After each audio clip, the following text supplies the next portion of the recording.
warahmatullahi wabarakatuh. Halo semuanya, sebelum memperkenalkan, nama saya Rere Nadira Nur Fadila, biasa dipanggil Rere, dengan NIM 170124070, berasal dari program studi S1 Keperawatan Universitas Bina Bangsa. Hai guys, sebelumnya kalian ada yang udah tahu belum sih apa aja organ reproduksi pada laki-laki dan juga wanita? Yuk, yang belum tahu, saksikan videonya. Jadi kali ini aku akan membahas tentang organ reproduksi pada laki-laki dan juga wanita. Reproduksi pada laki-laki dan wanita adalah A few moments later. organnya itu ada apa aja? Kita lanjut saksikan ya teman-teman. Yang pertama yang akan kita bahas adalah organ reproduksi pada laki-laki. Nah, organ reproduksi pada laki-laki ini terbagi menjadi dua, ada yang bagian dalam dan juga luar, atau biasa disebut dengan eksternal dan internal. Di bagian eksternal atau luar ini terbagi menjadi 4 loh teman-teman. Ada apa aja sih? Yang pertama ada penis, yang kedua ada skrotum, yang ketiga ada testis, yang keempat ada gland penis. Untuk dari keempat fungsi yang tadi disebutkan itu memiliki fungsi yang berbeda-beda. Yang pertama, penis. Penis itu berfungsi sebagai alat untuk melakukan hubungan seksual dan juga sebagai keluarnya atau mengalirnya urin dan juga sperma. Nah, letaknya di mana sih penis itu? Di sini ya, teman-teman. Nah, ini namanya yang dinamakan dengan penis. Yang kedua ada skrotum. Skrotum itu bagian yang bulat-bulat ini, teman-teman. Nah, biasanya ini bulat-bulatnya ada 2. Ini ya, teman-teman, yang namanya skrotum, dan skrotum ini memiliki fungsi untuk melindungi testis dan juga mengatur suhu testis supaya dia dapat diproduksi secara optimal. Dan selanjutnya yang ketiga itu ada testis. Testis itu apa sih dan berfungsi untuk apa? Testis itu adalah sepasang kelenjar yang berada di dalam skrotum loh teman-teman, berbentuknya oval seperti ini, dan dia memiliki fungsi tersendiri, yaitu sebagai penghasil sperma dan juga hormon testosteron. Lanjut membahas gland penis. Bagian eksternal juga ada gland penisnya loh teman-teman. Apa sih itu gland penis? Gland penis itu adalah bagian sensitifnya laki-laki teman-teman. Selanjutnya kita akan membahas tentang reproduksi bagian dalam pada laki-laki. Yang pertama ada kantong kemih atau vesika urinaria. Dia itu berfungsi sebagai menyimpan urin sebelum dikeluarkan dari uretra. Dan selanjutnya ada vesikula seminalis. Vesikula seminalis ini berfungsi untuk menghasilkan cairan fruktosa atau cairan nutrisi. Selanjutnya ada kelenjar prostat. Kelenjar prostat ini terletak di bawah kandung kemih loh. Dan fungsi dari kelenjar prostat yaitu adalah menghasilkan cairan prostat untuk menetralisir keasaman pada vagina dan juga uretra.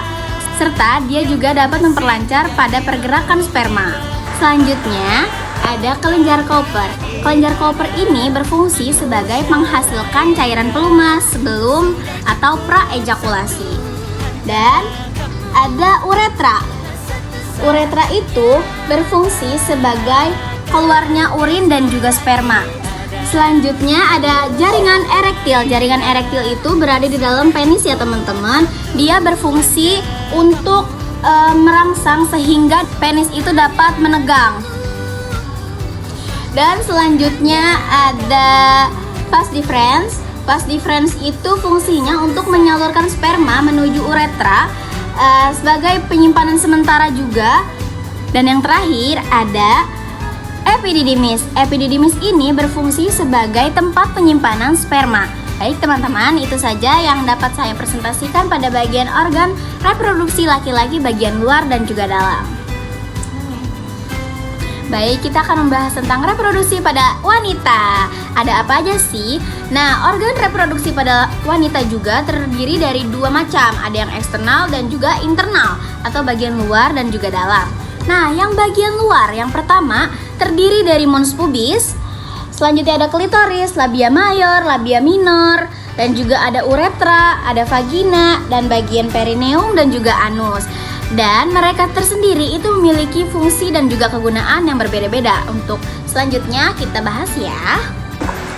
Baik, yang pertama yang akan kita bahas ada mons pubis. Mons pubis ini merupakan tulang kemaluan yang berfungsi untuk menghindari kita dari gesekan dan juga benturan. Nah, biasanya ini mons pubis dipenuhi atau ditumbuhi oleh rambut-rambut halus. Yang kedua ada klitoris. Dia ini berfungsi sebagai kenikmatan atau rangsangan yang paling sensitif pada bagian wanita.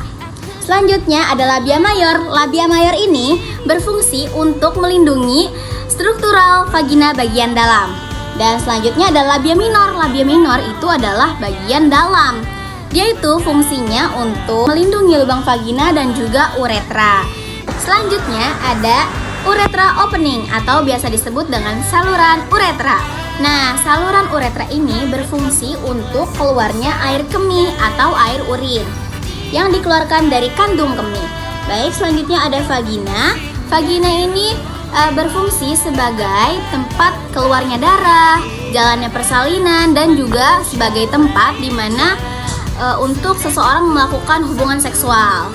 Selanjutnya ada perineum. Perineum ini berfungsi sebagai pendukung organ panggul dan dia juga berperan untuk proses persalinan. Selanjutnya ada anus, ini sebagai tempat keluarnya feses.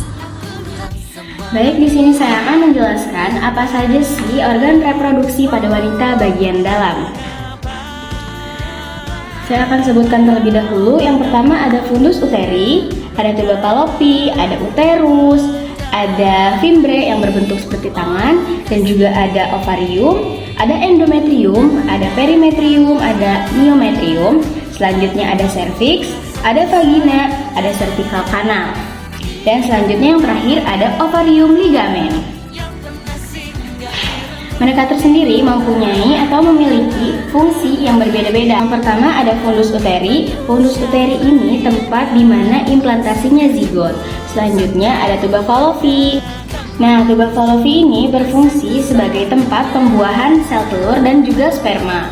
Selanjutnya ada uterus. Uterus ini tempat di mana janin ini berkembang. Selanjutnya ada fimbre. Fimbre yang berbentuk seperti tangan, ini fungsinya untuk menangkap sel telur yang dihantarkan oleh tuba fallopi.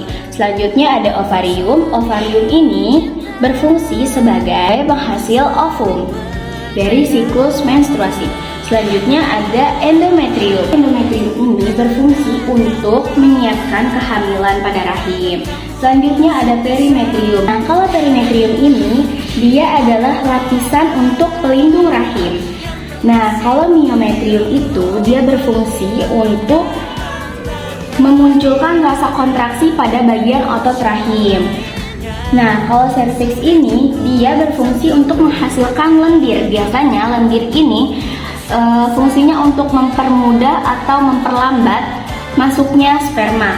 Nah, selanjutnya ada vagina. Yang seperti banyak yang kita tahu, vagina itu fungsinya selain untuk melahirkan, dia juga bisa mengeluarkan darah. Mengeluarkan darah itu lewatnya vagina, dan vagina juga berfungsi sebagai tempat di mana laki-laki dan wanita atau perempuan itu bisa melakukan hubungan seksual.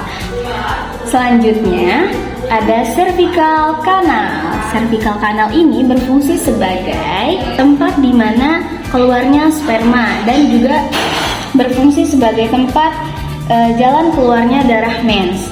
Selanjutnya ada ovarium ligamen. Ovarium ligamen tersendiri memiliki fungsi sebagai penopang panggul dan juga untuk menahan agar tetap di posisi. Sekian organ reproduksi pada wanita yang saya jelaskan, semoga bermanfaat untuk kalian semua dan untuk saya. Terima kasih sudah menonton sampai akhir. Assalamualaikum warahmatullahi wabarakatuh. Semoga bermanfaat.